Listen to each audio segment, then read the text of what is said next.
എപ്പിസോഡിന്റെ opening സീനില് നമ്മുടെ ആൾക്കാർ just മിസ്സിന് ആ അലയിൽ നിന്ന് രക്ഷപ്പെട്ടു. നാമി ചോദിക്കും, നമുക്ക് എങ്ങനെയെങ്കിലും അവരെ കണ്ടെത്തണ്ടേ? സാഞ്ചിയെ കൊണ്ടും ഉസോപ്പിനെ കൊണ്ടും ഒറ്റയ്ക്ക് റോബിനെ തിരികെ കൊണ്ടുവരാൻ ആവില്ല. നമ്മളിനി എന്ത് ചെയ്യുമെന്ന് അവള് ലൂഫിയോട് ചോദിക്കും. അതിന് ലൂഫി അവൻ എടുത്തടിച്ച് മറുപടി പറയും, നമ്മളിനി ചെയ്യേണ്ടത് ഒരേ ഒരു കാര്യമാണ്. എത്രയും പെട്ടെന്ന് ട്രെയിനോ കപ്പലോ എന്തെങ്കിലും ഉപയോഗിച്ച് ആ ട്രെയിനിനെ കണ്ടുപിടിക്കണം. അതിനുശേഷം അതിൽ കയറിപ്പറ്റി നമ്മുടെ ആൾക്കാരെ എന്ത് വില കൊടുത്തും തിരികെ കൊണ്ടുവരണം. അവൻ പൗലിയോട് ചോദിക്കും, ഇനി ഏതെങ്കിലും ട്രെയിൻ ആ നേവി ബേസിലേക്ക് പോവാനുണ്ടോ?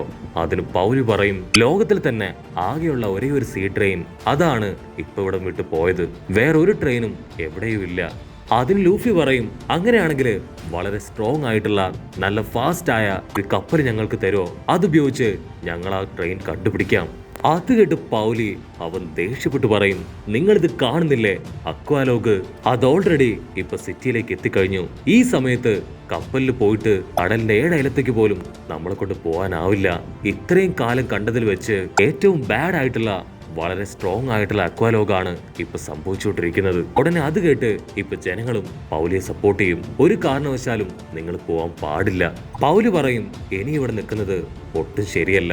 എത്രയും പെട്ടെന്ന് എല്ലാവരും ഇവാക്യുവേറ്റഡ് സെന്ററിലേക്ക് പോകണം. വീണ്ടും നമ്മുടെ ആൾക്കാരോട് പറയും, നാളെ രാവിലെ നമുക്ക് കപ്പലുമായി ഇവിടുന്ന് പോകാം. കാരണം ഈ ഒരു അവസ്ഥയില് കടലിലേക്ക് പോയി കഴിഞ്ഞാൽ നിങ്ങളുടെ കപ്പല് അത് തകർന്ന് തരിപ്പണാവും. ഇത് കേട്ട് നാമി അവൾ ചോദിക്കും, നാളെ രാവിലെ പോയാ ഞങ്ങൾക്ക് നഷ്ടപ്പെട്ടു പോയവരെ തിരികെ കിട്ടുമെന്ന് എന്തെങ്കിലും ഉറപ്പുണ്ടോ? മാത്രമല്ല ആ ഗവൺമെന്റ് ബേസിനെ കുറിച്ച് എനിക്ക് നന്നായിട്ട് അറിയാം. അത് വെറും പേരിന് മാത്രമാണ് ഗവൺമെന്റ് ജുഡീഷ്യറി എന്നറിയപ്പെടുന്നത്. അവിടേക്ക് ആരെങ്കിലും പോയി കഴിഞ്ഞാൽ പിന്നെ ഒരിക്കലും തിരികെ വരാനായിട്ട് കഴിയില്ല.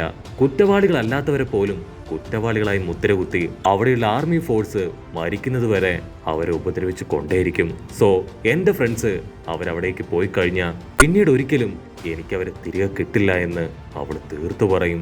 അത് കേട്ട് പൗലി അവൻ ഷോക്കായിട്ട് ഇപ്പൊ നാമിയെ നോക്കും. ഇവളെങ്ങനെ ഈ കാര്യങ്ങളൊക്കെ മനസ്സിലാക്കി? നാമി അടിച്ചു പറയും, എന്തൊക്കെ സംഭവിച്ചാലും ഞങ്ങൾക്കിപ്പോ പോയേ തീരൂ. പൗലി വീണ്ടും പറയും, നിങ്ങൾ വെറുതെ മണ്ടത്തരം കാണിക്കരുത്. നിങ്ങൾ പോകുന്നത് ഗവൺമെന്റ് ബേസിലേക്കാണ്. അത് ഗവൺമെന്റിന്റെ ഒരു ഹബ്ബാണ്. നിങ്ങൾ അവിടേക്ക് എത്തിക്കഴിഞ്ഞാൽ നിങ്ങളെയും അവർ അറസ്റ്റ് ചെയ്യും. ഒരിക്കലും ഒരു പൈററ്റ്സ് ടീമിനെ അവർ വെറുതെ വിടില്ല. അവിടേക്ക് വഴിതെറ്റി പോകുന്ന സാധാരണക്കാരെ പോലും അവർ വെറുതെ വിട്ട ചരിത്രമില്ല. ആ സ്ഥാനത്ത് നിങ്ങൾ അവിടേക്ക് പോയാൽ ഉറപ്പായിട്ടും നിങ്ങൾ പിന്നെ പുറം ലോകം കാണില്ല. ഉടനെ ലൂഫി അവൻ നിലവിളിച്ചു പറയും, ഞങ്ങൾ പറയുന്നത് നിനക്കിപ്പോഴും മനസ്സിലാവുന്നില്ലേ? ഞങ്ങളുടെ ജീവൻ തന്നെ നഷ്ടപ്പെട്ടാലും ഞങ്ങൾക്ക് ഒരു കുഴപ്പമില്ല. കപ്പൽ അടിച്ചു മാറ്റിയാണെങ്കിലും ഞങ്ങൾ ഇവിടെ നിന്ന് ഞങ്ങളുടെ ഫ്രണ്ട്സിനെ രക്ഷിക്കാൻ ആ ഗവൺമെന്റ് ബേസിലേക്ക് പോകുമെന്ന് അവൻ ഉച്ചത്തിൽ വിളിച്ചു പറയും. അതേസമയം തന്നെ വലിയൊരു വേവ് അതവിടേക്ക് ആഞ്ഞടിക്കും. ആ വേവും ലൂഫിയുടെ പവറും കണ്ട് എല്ലാവരും ഒരു സെക്കൻഡ് അങ്ങനെ തരിച്ചു നിൽക്കും. ഉടനെ പൗലി അവനിപ്പോ അവന്റെ റോപ്പ് എടുത്ത് സ്ട്രോ ഹാറ്റ് ലൂഫിയായിട്ട് ഫൈറ്റ് ചെയ്യാൻ റെഡിയാവും. അത് കണ്ട് ലൂഫിയും ടീമും അവരും ഫൈറ്റ് ചെയ്യാൻ തയ്യാറെടുക്കും. അടുത്ത സെക്കൻഡ് ഗ്രാൻഡ്മ അവരിപ്പോ ആ ഫൈറ്റിന്റെ നടുവിലേക്ക് ചാടി വീഴും. ശേഷം ലൂഫിയോട് പറയും, നീ ഈ സമയത്തും ഇങ്ങനെ എടുത്തു ചാടരുത്. ദയവ് ചെയ്ത് അവൻ പറയുന്നത് നീ മനസ്സിലാക്കണം. അക്വാലോഗിനെ പ്രിവെന്റ് ചെയ്യാൻ കഴിയുന്ന ഒരേ ഒരു സാധനം അതാ സീ ട്രെയിൻ ആണ്. നിങ്ങൾ ഒരുപക്ഷെ ഭയങ്കര സ്ട്രോങ് ആയിരിക്കും, പക്ഷേ അക്വാലോഗിനെ പ്രിവെന്റ് ചെയ്യാൻ പവറുള്ള കപ്പലുകളൊന്നും ഇവിടെയും ഇതുവരെ കണ്ടുപിടിക്കപ്പെട്ടിട്ടില്ല. സോ ഇനിയെങ്കിലും ഞങ്ങൾ പറയുന്നത് കേൾക്ക്. പക്ഷെ ലൂഫി അവൻ വീണ്ടും പറഞ്ഞു കൊണ്ടേയിരിക്കും, ഞങ്ങൾക്കൊരു കപ്പല് മാത്രം നിങ്ങൾ തന്നാ മതി, ബാക്കിയൊന്നും നിങ്ങൾ ചിന്തിക്കേണ്ട ആവശ്യമില്ല. അപ്പ ഗ്രാൻഡ്മ പറയും, നിങ്ങൾക്ക് അത്ര ഉറപ്പാണെങ്കിൽ സീ ട്രെയിനിൽ തന്നെ ഞാൻ നിങ്ങളെ കൊണ്ടുപോകും. കട്ട് ചെയ്താ ഇവിടെ സാഞ്ചി അവനാണെങ്കിൽ ഓരോ ബോഗിയിലൂടെയും അങ്ങനെ ഹായായിട്ട് മുൻപോട്ട് പോകും. ബോഗിയിലുള്ള ആൾക്കാര് ഇപ്പൊ സാഞ്ചിയെ നോക്കി കൺഫ്യൂഷൻ ആവും. ഇവൻ ആരാ? ഇവനെങ്ങനെ ഈ ട്രെയിനിൽ കയറി എന്നൊക്കെ ചിന്തിച്ച് അവർ പരസ്പരം നോക്കും. അടുത്ത സെക്കൻഡ് സാഞ്ചി അവൻ അവിടെ ഉണ്ടായിരുന്ന എല്ലാവരെയും തല്ലി തകർത്ത് പുറത്തേക്ക് വലിച്ചെറിയും. എന്നിട്ട് അടുത്ത ബോഗിയിലേക്ക് കയറുമ്പോഴായിരിക്കും അവിടെ കെട്ടിയിട്ടിരിക്കുന്ന നമ്മുടെ ഉസോപ്പിനെയും ഫ്രാങ്കിയെയും കാണാം. സാഞ്ചി അവരെ കണ്ട് അവരുടെ അടുത്തേക്ക് ഓടി വരും. അപ്പൊ അതേസമയം ലോങ് ഷോട്ടില് രണ്ട് ട്വിൻസ് അവരാണെങ്കിൽ സ്ക്വാഡൊക്കെ വെച്ച് സാഞ്ചിയെ നോക്കി അങ്ങനെ ക്യാഷ്വലായിട്ട് നിൽക്കും.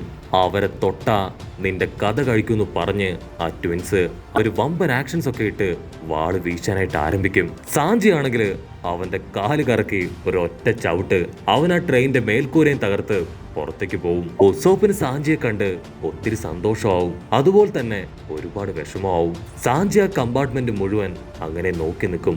അപ്പോഴായിരിക്കും ഒരുപാട് സ്നെയിലുകള് ഒരു ഷെൽഫില് നിരത്തി വെച്ചിരിക്കുന്നതായിട്ട് അവൻ കാണുക. അവൻ ഓടി വന്ന് അതിലൊരു സ്നെയിൽ എടുക്കും. ആമയുടെ കയ്യിൽ ഓൾറെഡി അവനൊരു സ്നെയിൽ കൊടുത്തിട്ടുണ്ട്. സോ ഇതുപയോഗിച്ച് അവളെ കോണ്ടാക്ട് ചെയ്യാന്ന് പറഞ്ഞ് അവൻ ആ സ്നെയിലില് ഇപ്പൊ കോൾ കണക്ട് ചെയ്യാൻ ശ്രമിക്കും. അപ്പൊ ഫ്രാങ്കി ചോദിക്കും, നീ ഉസോപ്പിന്റെ ഫ്രണ്ടാണോ? സാഞ്ചി പറയും, ആയിരുന്നു. ഇപ്പൊ ഞങ്ങൾ തമ്മിൽ യാതൊരു കണക്ഷനും ഇല്ല. അതൊക്കെ പോട്ടെ, നീ ആരാ? ഉടനെ വമ്പൻ ആറ്റിറ്റ്യൂഡില് ഫ്രാങ്കി പറയും, ഞാനാണ് സാക്ഷാൽ ഫ്രാങ്കി. അത് കേൾക്കേണ്ട താമസം ഉസോപ്പിനെ തല്ലിയത് നീയല്ലേ ചോദിച്ച് അവൻ കാലുമടക്കി ഒരൊറ്റ ചവിട്ട്. അത് കണ്ട് ഉസോപ്പ് അവൻ നിലവിളിച്ചു പറയും, നോ, അവനെ അടിക്കരുത്.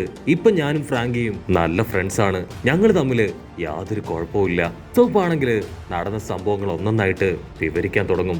അത് കേട്ട് ഫ്രാങ്കി പറയും, നിങ്ങൾ രണ്ടുപേരും പൊട്ടന്മാരാണോ? ഇപ്പൊ കഥ പറഞ്ഞുകൊണ്ട് നിൽക്കേണ്ട സമയമല്ല, എത്രയും പെട്ടെന്ന് നമുക്ക് രക്ഷപ്പെടണം. സാഞ്ചി, ഈ കയറ് അത് കട്ട് ചെയ്ത് വിട്, ഞങ്ങൾ രണ്ടുപേരെയും നീ റിലീസ് ചെയ്യ്.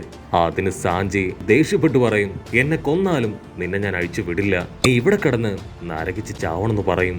അത് കേട്ട് ഉസോപ്പ് അവൻ വീണ്ടും സാഞ്ചിയോട് 1-ന് 50 പറഞ്ഞ് 100 പറഞ്ഞ് ഒരു ഞാട്ടിയിടി ബഹളം. ഇവരുടെ സൗണ്ട് അതങ്ങനെ റേസായി വന്ന് അടുത്ത കമ്പാർട്ട്മെന്റിലുള്ള മറൈൻ ആൾക്കാര് ഒരു കറക്റ്റ് ആയിട്ട് കേൾക്കും.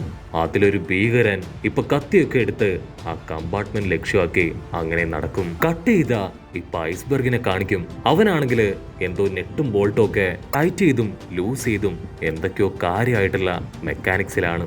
അവന്റെ മനസ്സിലാണെങ്കിൽ നാമി പറഞ്ഞ കാര്യങ്ങൾ മാത്രമായിരിക്കും മുഴങ്ങി കേൾക്കുക. എന്ത് വില കൊടുത്തും എനിക്ക് എന്റെ ഫ്രണ്ട്സിനെ തിരികെ പിടിക്കണം, അതിനുവേണ്ടി എന്റെ ജീവൻ ത്യജിക്കാൻ പോലും ഞാൻ തയ്യാറാണ്. അപ്പൊ അവിടുന്ന് അങ്ങനെ ബ്ലാക്ക് ഔട്ട് ചെയ്ത ആ ഗ്രാൻഡ്മ അവരാണെങ്കിൽ ഇപ്പൊ പഴയൊരു വെയർഹൗസിലേക്ക് ലൂഫിയെയും ടീമിനെ കൊണ്ടുവരും. ഗ്രാൻഡ്മ പറയും, ഇതൊരു പഴയ വെയർഹൗസ് ആണ്, 12 വർഷത്തോളമായി ഇത് അടച്ചിട്ടിരിക്കുകയാണ്. അവരതിന്റെ മെയിൻ ഡോർ തുറന്ന് അകത്തേക്ക് വരും. അപ്പോഴായിരിക്കും ഒരു വമ്പ ട്വിസ്റ്റ്. നല്ല അടിപൊളി ഒരു ട്രെയിൻ അവരുടെ മുൻപിൽ നിൽക്കുകയാണ്. ഉടനെ ആ ഗ്രാൻഡ്മ പറയും, ഇതൊരു ക്രേസി ട്രെയിനാണ്, വളരെ ചുരുക്കം പേർക്ക് മാത്രമേ ഇങ്ങനെയൊരു ട്രെയിൻ ഉള്ള കാര്യം അറിയൂ, ഇതിൽ ഇതുവരെ ഒരു പാസഞ്ചർ പോലും യാത്ര ചെയ്തിട്ടില്ല. ഉടനെ ഒരു ഡോർ തുറന്ന് ഐസ്ബർഗ് പുറത്തേക്ക് വരും. ഐസ്ബർഗിനെ കണ്ട് എല്ലാവരും ഷോക്കാവും. ആക്ച്വലി ഐസ്ബർഗ് അവൻ ഇത്രയും നേരവും ആ ട്രെയിൻ അത് റിപ്പയർ ചെയ്യായിരുന്നു. ഐസ്ബർഗ് പറയും, എന്നെ കൊണ്ടാവും വിധം ഞാൻ ഈ ട്രെയിൻ റിപ്പയർ ചെയ്ത് കഴിഞ്ഞിട്ടുണ്ട്, പക്ഷെ ഇതുവരെ ഇത് കറക്റ്റ് ആയിട്ട് വർക്ക് ചെയ്യുമോ എന്നൊരു കൺഫർമേഷൻ എനിക്ക് കിട്ടിയിട്ടില്ല.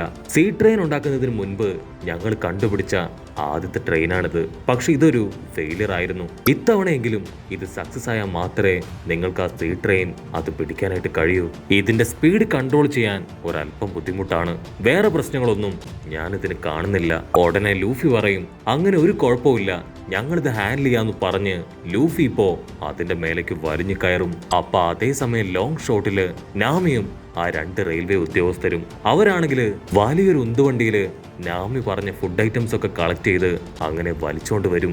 ലൂഫി ആണെങ്കിൽ ഫുഡ് ഐറ്റംസ് കാണേണ്ട താമസം ഓടി വന്ന് അത് അച്ചറം പൊച്ചറം തിന്നാൻ തുടങ്ങും. ഉടനെ ഗ്രാൻഡ്മ അവരിപ്പോ ആ എൻജിൻ റൂമിലേക്ക് കയറും. അതിനുശേഷം ഐസ്ബർഗിനെ നോക്കിയിട്ട് പറയും, നിന്റെ അവസ്ഥ എനിക്കറിയാം, നിനക്കിപ്പോ ആവശ്യം റെസ്റ്റ് ആണ്. മാത്രമല്ല എന്റെ പേരക്കുട്ടിയെയും ഞാൻ നിന്നെ ഏൽപ്പിക്കുകയാണ്. ഇവരെ സേഫായി അവിടേക്ക് എത്തിക്കുന്ന കാര്യം അത് ഞാൻ ഏറ്റു.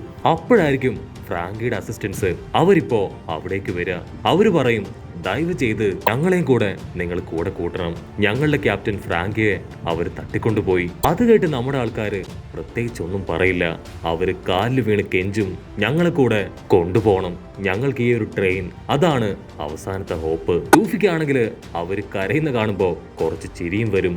അവൻ വിളിച്ചു പറയും, അതേപോലെ മോങ്ങാതെ എത്രയും പെട്ടെന്ന് ട്രെയിനിലേക്ക് കയറാൻ നോക്ക്. ഉടനെ വമ്പ സന്തോഷത്തില് അവരെല്ലാവരും ട്രെയിനിലേക്ക് പാഞ്ഞു കയറും. അവര് പറയും, ഞങ്ങളുടെ കയ്യില് കിങ് ബുൾസ് ഉണ്ട്, ട്രെയിനിൽ ജസ്റ്റ് പിടിച്ചാൽ മാത്രം മതി, കിങ് ബുൾസ് ഉപയോഗിച്ച് ഞങ്ങൾ ട്രാവൽ ചെയ്തോളാന്ന് പറഞ്ഞ് അവരിപ്പോ അതിന് തയ്യാറെടുക്കും. അവിടുന്ന് അങ്ങനെ ബ്ലാക്ക് ഔട്ട് ചെയ്ത ഇപ്പൊ എല്ലാവരും ട്രെയിനിൽ കയറി കഴിഞ്ഞു. അപ്പോഴായിരിക്കും നമ്മുടെ പൗലി ആരുടെ ശ്രദ്ധയിൽപ്പെടാതെ ആ ട്രെയിനിന്റെ ഒരു ഭാഗത്ത് ഒളിച്ചിരിക്കും. ഗ്രാൻഡ്മ എല്ലാവർക്കും അലേർട്ട് മെസ്സേജ് കൊടുത്ത് വമ്പ സ്പീഡില് ട്രെയിൻ മുൻപോട്ടെടുക്കും. അത് കണ്ട് ലൂഫി അവൻ ഒരുപാട് ആവേശത്തില് നിലവിളിക്കുന്നതോട് കൂടെ ഈ ഒരു എപ്പിസോഡും അവസാനിക്കുന്നു. എപ്പിസോഡ് ഇഷ്ടപ്പെടുകയാണെങ്കിൽ തീർച്ചയായിട്ടും ലൈക്ക് ചെയ്യാനും കമന്റ് ചെയ്യാനും ഷെയർ ചെയ്യാനും മറക്കല്ലേ. അടുത്തൊരു അടിപൊളി എപ്പിസോഡുമായിട്ട് കാണുന്നവരെ it's me with Mallu episode.